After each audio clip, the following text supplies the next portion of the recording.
ஷே விஷ்ணு பிரம்மா இப்போ எல்லாமே 2ஆம் நம்பர் தொழில் பார்க்குற அனைத்தும் எல்லாம் அங்கங்கே ஓடுறவனை பூரா 2 கையை கட்ட சொல்லிட்டாரு.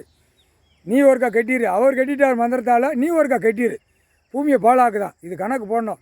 என்னப்பா வந்தவன் போனவன் அசிங்கமாக பேசுகிறதெல்லாம் ஈழ்வாக பேசுகிறத நாங்கள் கணக்கு எங்கள் வாயால் நாங்கள் விட வேண்டியிருக்கு. விஷ்ணு பிரம்மா சே துப்பி கழிக்கணும்ல. கணக்கு விட்டாச்சுன்னா அந்த கணக்கை துப்பி கழிச்சிருவோம். கடவுள் இடத்துலேருந்து நாங்கள் போடுதோம்னா நாங்கள் இருந்தோம்ப்பா. ஒவ்வொரு ஆலயத்தில் இருப்போம், பார்ப்போம். சேட்டை பண்ணானா ஒரு மாதிரியா வண்டி கிண்டிலாம் தூக்கி எங்கிட்ட நெரிக்கணுமோ அப்படியே தள்ளி விட்ருவோம். நாங்களே கண்ணாலே தள்ளி விட்ருவோம்.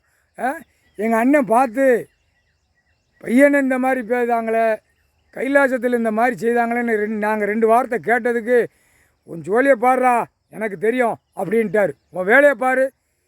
கணக்கு விட்ட கணக்கு இன்னும் எடுக்காமல் இருக்கிறனால தான் அவர் கோவத்தில் இருக்கார். கணக்கு விட்ட கணக்கு இன்னும் எடுக்கலை, அந்த கோவம். அடுத்தாப்புல மானிட சேட்டை பண்ணுறத கணக்கை விட்டுறணும். கணக்கை விட்ட உடனே அப்போ அந்த கணக்கு ஒவ்வொருத்தன் பார்க்கல. அதான் கடவுள் தண்டனை கொடுக்காரு, அதான் அடிக்காரு, முட்டியை ஒடிக்காரு, வீடுந்தோறும் அள்ளிட்டு போகிறாரு. வீடுந்தோறும் சேட்டை பண்ணோன்னே கணக்கு எடுக்காரு, பதிவு சேட்டை பண்ண எடுக்காரு, வென்ற தூக்குதார், எல்லாம் அனைத்தும் அதிகாரியிலேருந்து தூக்குதாருங்கிற கணக்கு. இதை பார்த்து அவனுக்கு தெரியணும்டா. அதுக்காக கணக்கை விட்டுரு. நான் பார்த்துக்கிறதேன். 2 கையை வீசி 2 காலை வீசி நான் உட்கார்ந்துருக்கேன் மேலே. அப்போ வாரானா அவன் எவ்வளோ பெரிய கெட்டிக்காரத்தனமாக இருப்பான் அப்படிங்காரு. ஏன் கெட்டிக்காரத்தனம்? அந்த நேரம் அவன் ஈரக்கொலையை ஆட விடுவேன். எனக்கு குறி அதன். அவன் ஈரக்கொலை இருக்கா, அந்த கொலையை உரிடுவேன், அப்படியே ஆட விடுவேன்டா. வேலையை பாருங்கடா, நான் பார்த்துக்கிறதேன்டா. என் பிள்ளைய நான் பார்த்துக்கிறதேன்டா. என் பிள்ளைய தொடர் நினச்சானா ஒரு செகண்டில் அந்தந்த கிராம சிட்டியில் அப்படியே கீழே மாற இறக்கிடுவேன்டா. நீ கம்முன்னு இருடா அப்படின்ட்டார். நோயை விடுவேன், இல்லைன்னா எதை விடணுமோ அழிச்சு விட்ருவேன்.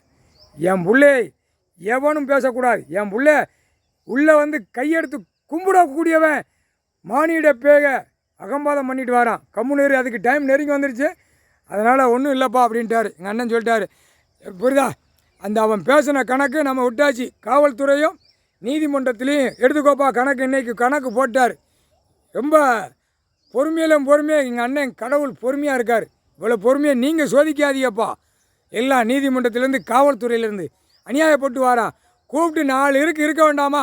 உங்களுக்கு அந்த தெம்பு இல்லையா? முக்கால் சத்தியம். புரிஞ்சுக்காப்பா. தாய் இந்தியா நாடு முழுவதும் தமிழ்நாட்டில் புரிஞ்சுக்காப்பா.